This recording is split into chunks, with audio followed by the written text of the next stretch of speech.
जय हिंद, वंदे मातरम। प्यारे छात्र छात्राओं, आपको मेरा स्नेह भरा आशीर्वाद। आज हम कक्षा 10 के विद्यार्थियों के लिए हिंदी विषय को लेकर के आए हैं। हिंदी विषय में जो आपका वो विषय है वो काव्य खंड है। काव्य खंड में अध्याय 13 जिसका नाम है हल्दी घाटी और इसके लेखक का नाम है कवि श्याम नारायण पांडे। कवि श्याम नारायण पांडे किस युग के कवि हैं? तो द्विवेदी युग के कवि हैं। 1 नंबर का क्वेश्चन आपको यहाँ से भी मिल सकता है कि द्विवेदी युग के किसी एक लेखक का नाम लिखिए, तो आप लिख देंगे श्याम नारायण पांडे और महावीर प्रसाद द्विवेदी, दो लोगों का नाम ऐसे ही हो जाए। 1 नंबर का क्वेश्चन हो जाएगा। तो हल्दी घाटी में महाराणा प्रताप के जीवन की गाथा को इसमें इन्होंने छोटे से कविता के माध्यम से बताया है। इस पाठ को पढ़ने से पहले हमें लेखक के बारे में थोड़ी सी जानकारी लेनी होगी। नहीं पूर्ण रूप से जानकारी मिल पाती है तो आंशिक रूप से तो ले लेनी ही चाहिए, क्योंकि यूपी बोर्ड में ये निर्धारित है। तो बोर्ड की परीक्षा में इनका जीवन परिचय पूछा जा सकता है। बहुत ज्यादा महत्वपूर्ण तो नहीं है, लेकिन ये पूछे जा सकते हैं। इनके बारे में हम थोड़ा सा यहाँ संक्षिप्त नोट्स के रूप में बना दिए। इस नोट्स को पढ़ने से पहले हम किताब को पढ़ेंगे। आप लोग भी अपने किताब से अध्ययन कर सकते हैं। ठीक है, जीवन परिचय के बारे में हम पढ़ते हैं। श्याम नारायण पांडे का जन्म श्रावण मास कृष्ण पक्षमी को सन 1907 ईस्वी में डुमराव गांव आजमगढ़ उत्तर प्रदेश में हुआ था।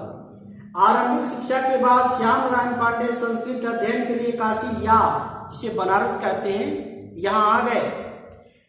काशी विद्यापीठ से वे साहित्याचार की परीक्षा में उत्तीर्ण हुए। स्वभाव से सात्विक, हृदय से विनोदी और आत्मा से निर्भीक स्वभाव वाले पांडे जी के स्वस्थ कूट व्यक्तित्व में शौर्य, सत्व और सरलता का अनूठा मिश्रण था। इसका मतलब ये हुआ कि पूरी तरह से स्वस्थ रहते थे, बड़े हंसमुख स्वभाव के थे, दूसरों से मिलनसार व्यक्ति थे। ऐसा स्वभाव उनके अंदर देखने को मिलता था। साधारण भाषा में आप लिख सकते हैं। संस्कार द्विवेदी, युगीन दृष्टिकोण, उपयोगितावादी और भाव विस्तार मर्यादावादी थे।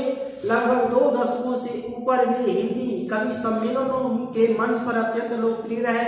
उन्होंने आधुनिक युग में वीर काव्य की परंपरा को खड़ी बोली के रूप में प्रतिष्ठित किया। पांडे जी का देहांत वर्ष 1991 ईस्वी में डुमराव गांव ग्राम में हो गया। इनकी जीवन लीला समाप्त हो जाती है। साहित्यिक परिचय देखिए। श्याम नारायण पांडे आधुनिक काव्यधारा के प्रमुख वीर कवियों में से एक थे। वीर काव्य को इन्होंने अपनी कविताओं का मुख्य विषय बनाया। यानी वीरता पूर्वक जितनी भी रचनाएं अगर देखने को मिलती है तो सबसे बढ़िया उदाहरण उन्हीं को हम लिख सकते हैं। ऐतिहासिक पृष्ठभूमि को अपने काव्य का आधार बनाकर इन्होंने पाठकों पर गहरी छाप छोड़ी है। ठीक है, इनकी प्रमुख रचनाएं आप देख लीजिए। श्याम नारायण पांडे ने 4 उत्कृष्ट महाकाव्यों की रचना की, जिनमें से हल्दी घाटी 1937 से 1939 ईस्वी में इनकी रचना हुई थी। जौहर 1939 से 1944 ईस्वी को अत्यधिक प्रसिद्धि मिली। हल्दी घाटी में वीर राणा के जीवन और जौहर में चित्तौड़ की रानी पद्मिनी के आख्यान हैं। इनके अतिरिक्त पांडे जी की रचनाएं निम्नलिखित हैं। तुमुल 1948 ईस्वी में, रूपांतर 1948 ईस्वी में, आरती 1945-46 ईस्वी में, जय हनुमान 1956 ईस्वी में। तुमुल त्रेता के 2 वीर नामक खंड काव्य का परिवर्तित संस्करण है, जबकि माधव, रिमझिम, आंसू के कण और गोरावध की प्रारंभिक लघु कृतियां रही हैं। भाषा शैली में देखेंगे तो भाषा शैली के रूप में श्याम नारायण पांडे ने अपने काव्यों में खड़ी बोली का प्रयोग किया। श्याम नारायण पांडे वीर रस के सुविख्यात हिंदी कवि थे। इनके काव्यों में वीर रस के साथ साथ करुण रस का गंभीर स्थान है। पांडे जी ने काव्य में गीतात्मक शैली के साथ साथ छंद का प्रयोग किया है।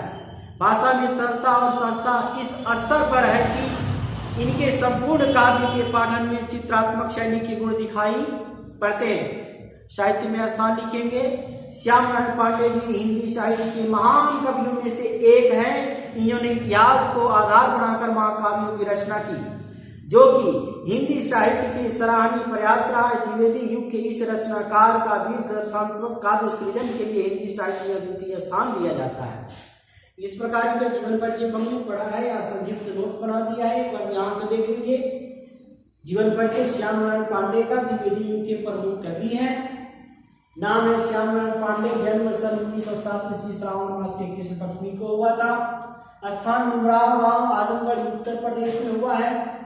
शिक्षा संस्कृत के लिए काशी विश्वविद्यालय से साहित्याचार्य की डिग्री हासिल किए। साहित्य में बहुत सारे ग्रंथों को इन्होंने अपना अहम अंग मान लिया था, बहुत ज्यादा अध्ययन किए और इस प्रकार 1991 ईस्वी में डुमराव गांव में इनकी मृत्यु हो गई।